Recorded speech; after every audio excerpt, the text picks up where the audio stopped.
Dito sa Catbalogan City, Samar, nabalitaan ko na may kakaibang pasyalan sa ilalim ng kagubatan. Kaya ako ay sumubok sa isang paglalakbay na susubok sa tatag at nagmumulat sa ganda ng ating kalikasan.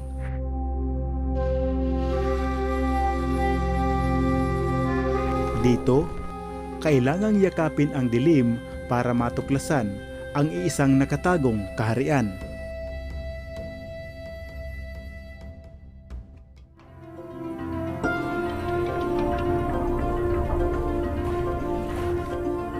Ang Catbalogan, Samar ay tinaguriang the City of Captivating Contrast at dito ay nakilala ko rin ang mahigit 3 dekada ng cave master na si Sir Johnny Bonifacio.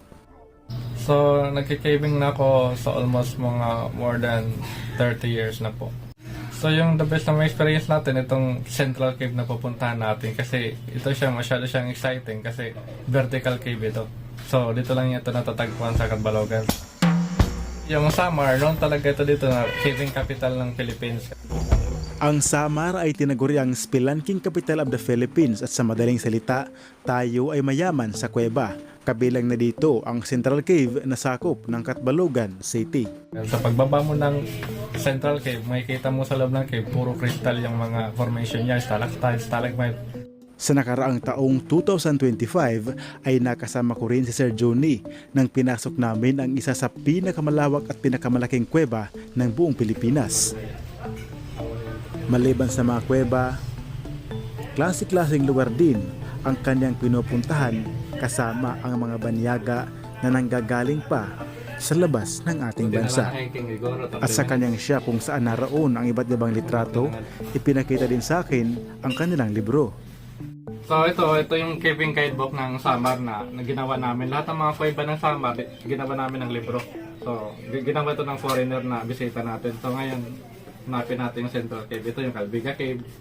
Pinuntahan natin. Ito yung mapa. So dito siya. Ito yung Lobo Cave. Pinuntahan natin. Ito yung mapa ng cave, ng Lobo Cave. So nandiyan yung information ngayon. Ito naman yung papuntahan natin. Ito, Central Cave. Yan. The best. So magra-rappel ka dyan mula sa taas. 18 meters pababa. So, Central Cave. Kaya tinawag siya din na Crystal Cavern kasi marami siya. Katulad ng dati, bago pumunta sa destinasyon, kailangan munang mag-iwan ng impormasyon sa kanyang shop. At sa alas 7 ng umaga bago pa man kami umalis, ay inalok kami ng libreng almusal at isang espesyal na halo-halo sa Engrande. Special halo-halo. Pamida pa? Sa aking paglalakbay ay kasama ko ang aking kapatid na si Boy Dangas para matuklasan ang nasabing Central Cave. Pagkatapos namin kumain ay nagpatuloy na kami at nagbiyahe papunta sa Barangay San Andres na sakop pa rin ng Catbalogan City, kung saan dito ay mag-umpisa ang paglalakbay dahil dito ang jump off point.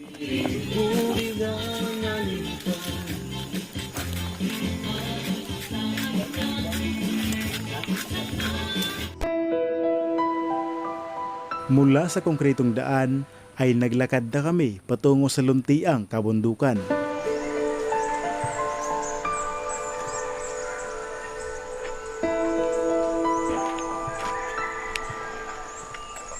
May inaayos na kalsada na lagpas na sa Barangay San Andres. Ngunit paapa ang kailangan gamitin para madaanan ang mga ito.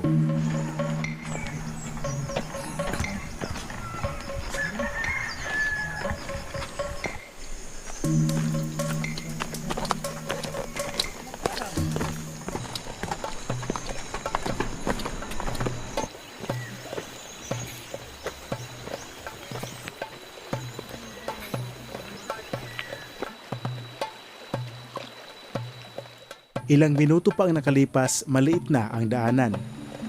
Kaya ang mga residente na nakatira sa malalayong barangay, ganito na ang sitwasyon kapag sila ipupunta sa bayan. Noong unang panahon, wala pa daw simentadong tulay ang lugar na ito. Nabalitaan kong may paring nalaglag sa mga bato at tuluyang binawian ng buhay. Balita ko may ano dito. Bari na nalaglag.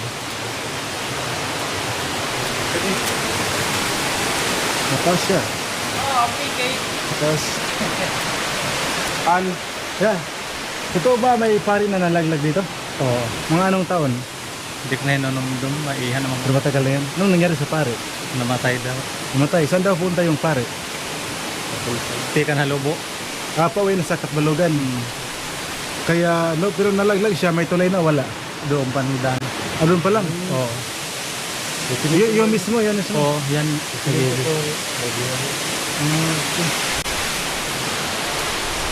Hindi ko man naabutan ang kwento ng karamihan, saksi ang mga bato sa kwento ng nakaraan.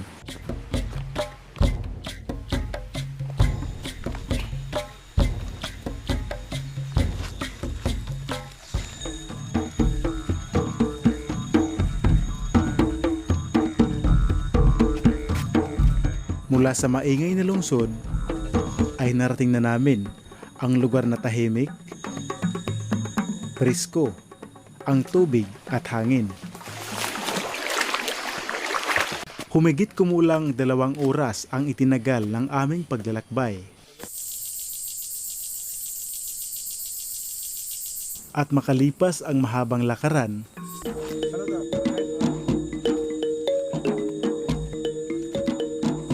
Yan na, kanin na kami ganggang. oh, ito na ba yan?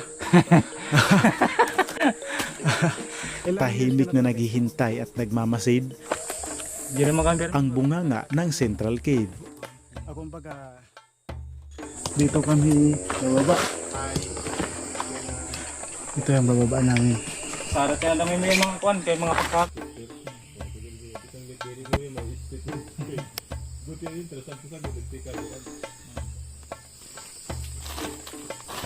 Ilang minuto lang ang nakalipas mula nang kami dumating, agad nang inihanda ng mga tour guide ang gagamitin para kami ay bumaba na sa kuweba.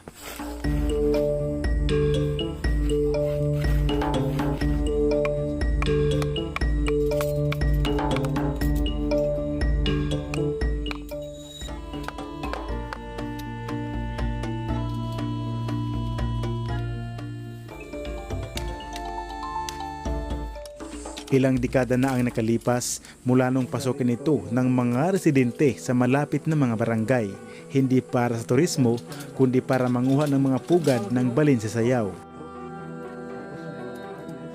At ayon sa kwento, ang mga taong pumapasok dito noon ay gumagamit lamang ng baging para makababa sa loob ng kuweba. May taas na 18 meters o katumbas ng 5 hanggang 6 na palapag ng gusali ang kuwebang ito. Okay. Kaya para makababa, kailangan naming gumamit ng matitibay na harness at lubid para sa pagrarapel. Para sa safety, dinali sa ka. Ngunit bago ba ito formal na pasukin ng cave master na si Sir Johnny at iba pa, ito ay nauna ng pinasok ng mga tao, ngunit hindi para sa turismo. So, binaba ito nito ng mga lokal. Pagbaba nila doon sa baba na sa loob, hindi sila nakakuha ng bird nest kasi matataas yung mga ceiling ng cave na ito. So, doon lang ako nalaman kasi nang nag-caving ako, meron akong guide na nagsabi na dito daw sa bandang Central. Kasi pangalan dito ang lugar na dito, Central, na may cave daw dito. Kaya pinunta namin dito ng kaibigan ko ng 2013. Tapos, ang binaba namin dito, talagang maganda sa loob ng cave kasi puro crystal yung loob ng cave. Since 2013, yun pala ng proper na pag-explore. Yun palang 2013 na picturean doon, na document namin. So, ibig sabihin, nung pinapasok ito ng mga lokal, ano yung gamit nila pababa? So, yung mga yung mga balagon lang, yung mga vines lang dito. Baging lang, ganun. Tapos parang mano-mano lang yung pagbaba nila. Nung kayo Kaya lang pumasok, nang paakyat na yung mga local din, nahirapan sila pag-akyat, kaya hindi na sila dito pumupunta. Kasi nahirapan sila pag-akyat. Kasi wala kang kakapitan kasi kundi yung balagon lang. mula noon, hindi na bumalik ang mga tao dito para manguha ng anumang pugad ng ibon. At nung panahon na formal na pinasok ng mga spelunkers at cave master na si Sir Johnny Bonifacio ang kuwebang ito, doon nila napag-alaman at natuklasan ang tunay na yaman sa loob ng Central Cave. So, ipe-press mo lang itong red na bottom. Yan, pag ganyan, bababa ka na. May red. O, ganun. Pag i-let go mo siya, i-stop yan. Ngunit bago pa kami mag-rappel ay ipinakita sa amin kung paano gamitin ang rope na ito para makarating sa cave floor. At ako ang nag-volunteer na mauna sa pagbaba sa kuweba. But next, jumping is faster than roping. Bata pa lang ay sanay na akong pumasok sa ganitong klaseng kuweba. Ngunit ito ang kauna-unahang pagkakataon na papasok ako sa kuweba gamit ang lubid at may taas na 18 meters o katumbas ng 5 hanggang 6 na palapag ng gusali. Nalakmat. Pilit lang, agad. Amo na ito, sige, pilit. Dili, sige lang. Ano mo, kamot, dito ka patano sa napisi. Sagad. Oo, sagad, sige, pilit. At ilang sandali pa, biglang Adi, pag mag-move ka na ikaw. Ayaw pagkuha na. Ito na ito. Ayaw Inay na kayo. Manabumba. gumagamit tayo na ngayon ng mga, ano tawag dito ulit? Descender. Descender, ilalak, nakalak. Okay, kayang-kaya.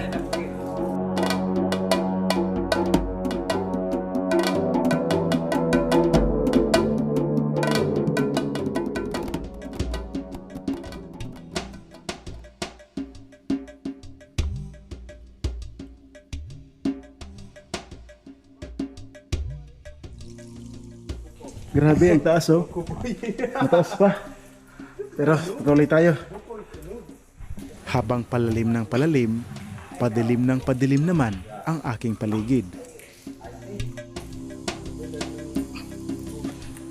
At ang huling bumaba ay si Cave Master Johnny.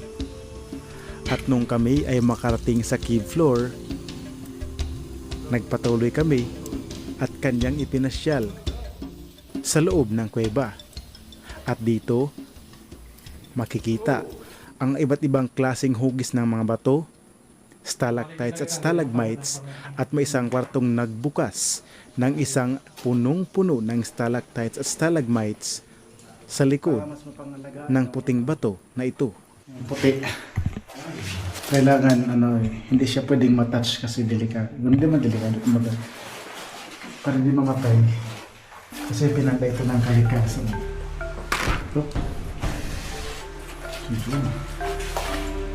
Nice! Wow! Hala! Isang cave chamber na naglalaman ng maraming palamuti na pinanday ng ating kalikasan sa loob ng libu-libong taon. Minayari. Grabe! Ganda!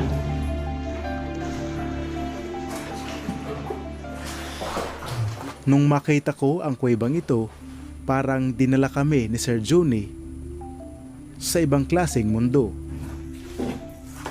Mundo na nagyeyelo ngunit hindi nagtataglay ng anumang klaseng lamig. Mayaman ang kuweba sa stalactites at stalagmites. Ang stalactites ay nabubuo mula sa cave ceiling hanggang sa cave floor. At ang stalagmites naman ay tumutubo mula sa cave floor pataas. Kapag sila ay nagkadugtong, ito ay tinatawag na kulom.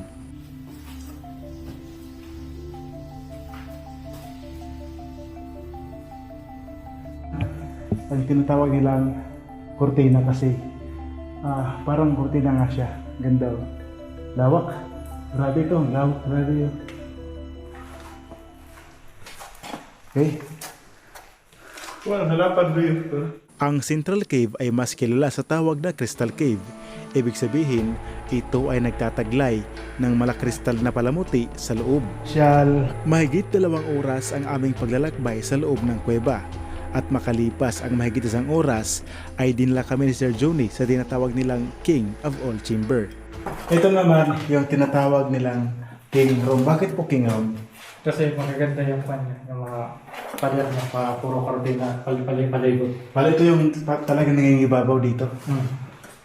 Ganda nga talaga. No? May design po, oh. May design. 360 yung view dito. Solid. Ang ganda. At sa loob ng King Room na ito ay makikita ang mga kumikinang na obra maestra. At sa aming paglilibot ay ipinasyal naman kami sa isang malapad na kristal na nilikha ng kalikasan. Ano ba yung pinakamalapad na ano?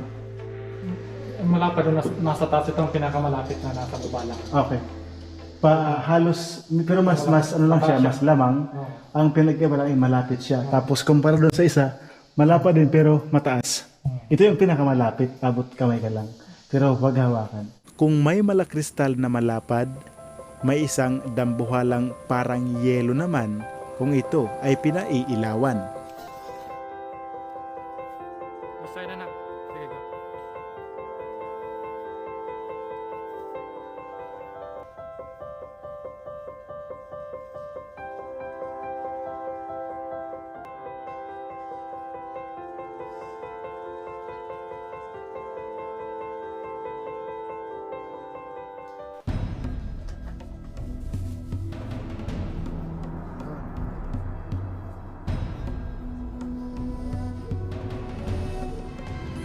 Kung may parang ice cream, parang yelo, at parang kristal sa loob ng kuweba, may tinatawag namang The Twin Tower, kung saan ang dambuhalang stalagmite na ito ay magkatabing nagmamasid sa mga bisita.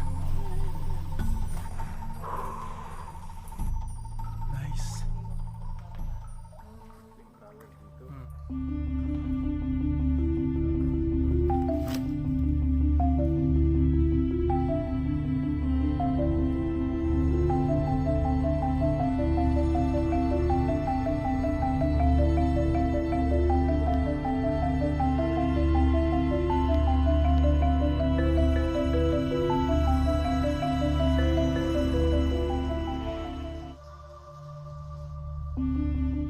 Hanggang sa napasyal kami sa isang chamber na punong-puno ng mga disenyo sa cave ceiling. Mga bagay ito sa mga oras na ito, laking pasasalamat ko kay Sir Johnny dahil dinala na kami sa isang kakaibang mundo. Isang paraiso na pinanday ng ating kalikasan sa loob ng milyong-milyong taon. Isang paraiso na hindi basta-basta masisilayan sa ibabaw ng lupa. Isang paraiso na nagkukubli sa mundong madilim.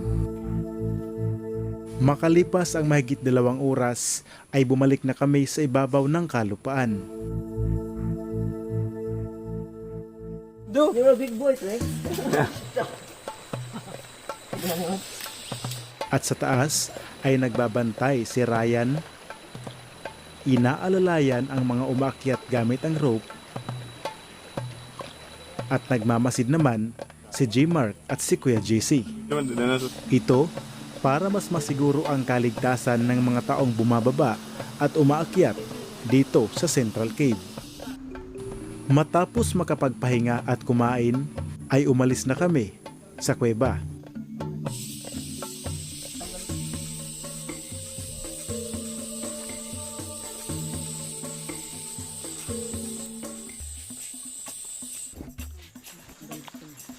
Sa pagpunta sa Central Cave, sa isang araw na paglalakbay, 2 activity ang iyong mararanasan. Isa ang caving at ang canyoning. Kaya imbis maglakad pabalik, canyoning ang ipinaranas sa amin.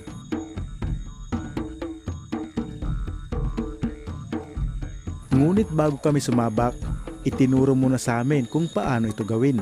So, Derek. Inay. Hop.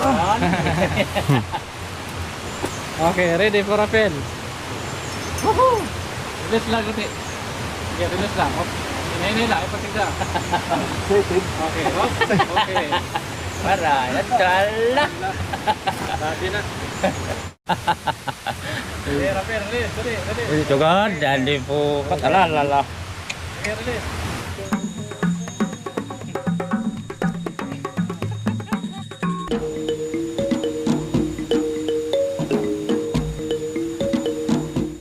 Imbis na maglakad sa daan, tubig at ang Bangon Falls ang aming ruta. Ang canyoning o canyoneering ay isang extreme outdoor activity kung saan binabagtas mo ang loob ng isang matarik na bangin o canyon. Hindi ito basta paglalakad lang, ito isang kombinasyon ng iba't ibang teknik para makababa sa waterfalls, sapa at malalaking bato. Sinusubok nito ang iyong takot, lalo na sa mataas na lugar at pagtalon sa tubig. At ang paglampas sa takot na ito ay ang magbibigay sa iyo ng matinding self-confidence na magdadala sa iyo sa totoong buhay. Ang mga kanyong na lugar ay madalas ay hindi nararating ng mga sasakyan. Makakakita ka dito ng mga rock formations, malilinaw na tubig at mga halaman na tanging ang mga adventurer lang ang makakasaksi. At mula sa loob ng madilim na mundo, ibang paraiso naman ang aming tinatahak.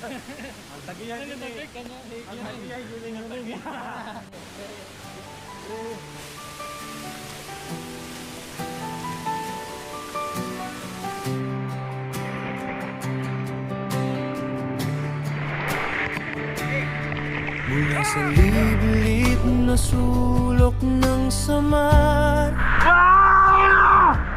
sa anak ng bayan ang sumibol naglakbay. Antonio Cabubas, dalay simpleng pangarap, ibahagi ang kwento, hirap at sarap sa mga baryong malayo kung saan buhay ay payak. Makikita ang ngiti kahit hirap ang tinatahak. Bawat pamilyang nagsisikap, iaahon sa hirap.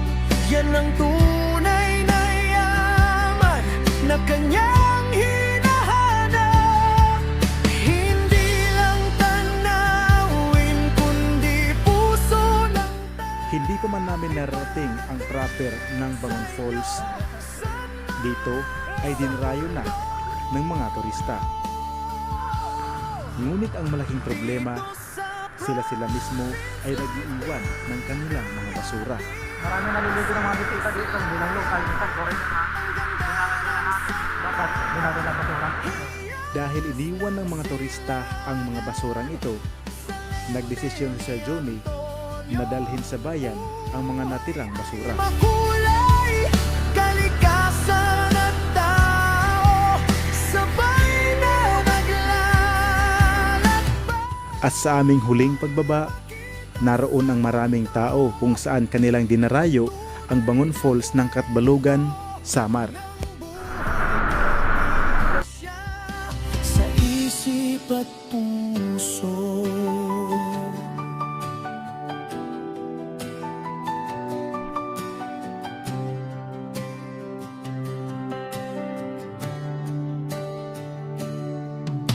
halinang suungin, dilim ng mga kuweba, sa ilalim ng bundok, hiwagay makikita. Akyatin ng talon, tubig na kay linaw. At ang waterfalls kung saan dinarayo na nanggagaling pa sa luntiang kabundukan, Pampuka dumaloy at lumabas patungo sa malawak na karagatan. buhay mangingisda, ating mabatid. Bawat pamilyang nagsisikap, iaahon sa hirap. Yan ang tunay na yaman na kanya.